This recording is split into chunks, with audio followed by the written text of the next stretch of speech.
We were just saying about having the dairy food at a kiddush, but having ice cream party for the children. It's one of the things that everyone should really try if they're able to, health-wise, and various things to come to shul and hear the Aseres Adibros, the 10 Commandments.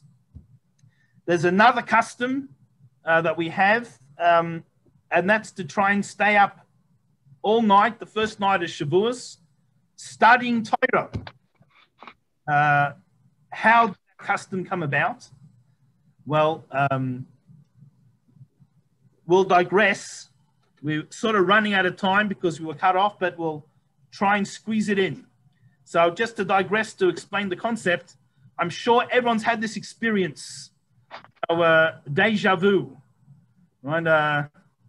It's become part of English because English borrows from every other language that exists. But, you know, a person is asleep, they have a dream, maybe a place they haven't been, something that didn't happen yet. They wake up, sometimes they remember the dream, sometimes they don't. And 6 months later, 2 years later, it happens just like they dreamt. You know, put up your hand if that's ever happened to you.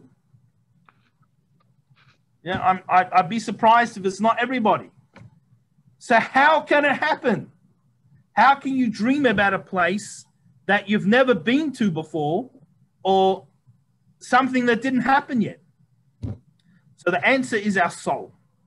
Our soul is totally spiritual. It's not physical. And therefore, it is not bound by the laws of physics. Not time, not space.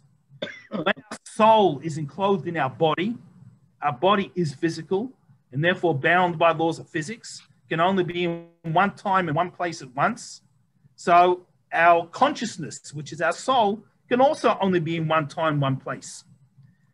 But when we're in a deep sleep, approximately a 60th of our soul, that's our consciousness, leaves our body. And once it's left our body, it's no longer bound by the laws of physics, not time, not geography, and therefore can experience a place we haven't been to, a time that didn't happen. And then when it comes back into our body, we have some type of memory. So the Jewish people mistakenly, our great-great-great-grandparents made an error, and they thought that when Hashem gives us the Torah, the best way for us to get it would be in a deep sleep.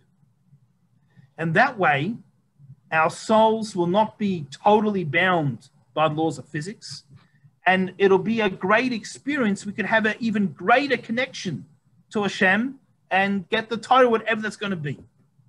And therefore, on the original Shavuos, when we were meant to be standing at Mount Sinai, we were instead deep slumber in our beds. And Hashem had to come wake us up.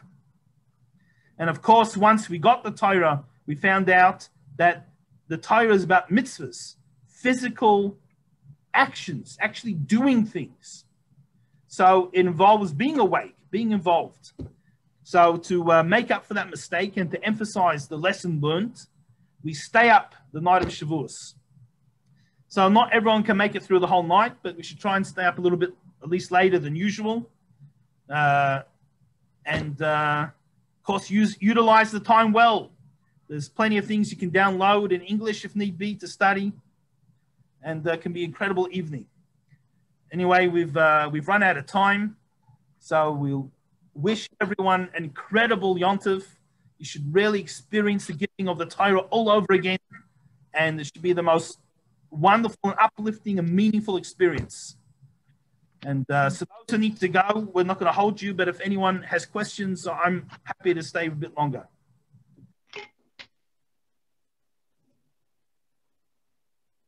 Yes, Yehuda. Thank you, Rabbi. It was very informative. You're very welcome. Thank you. Okay, well, if there's no questions, we wish everyone a wonderful Yom Tov, and we look forward to seeing you again next week, God willing.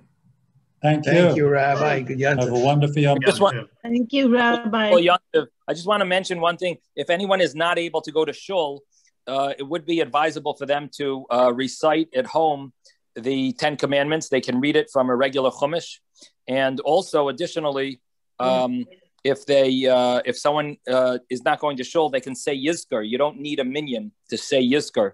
So you could read it in any of the Sidurim. They all have the Yizkar. Or if you want to print it out before Yontiv online, the Yizkar is available. If anyone doesn't have it, I'll be happy to email it to them. But if someone's not going to shul, they're afraid of COVID or anything, you can say Yizkar at home. And I want to wish you all a Kabbalas HaTorah b'simcha u'b'pnimius. You should all receive the Torah with joy, and it should internalize. So this is the opportunity to grab the blessings of receiving the Torah from this day, these 2 days of Shavuos, Sunday night, Monday, and Tuesday. So may we grab every moment of it to be able to get the blessings for the whole year, that we should be able to absorb the Torah and have it with joy. Have a wonderful night, everyone. Yeah. Thank you. Thank you, Rabbi. Good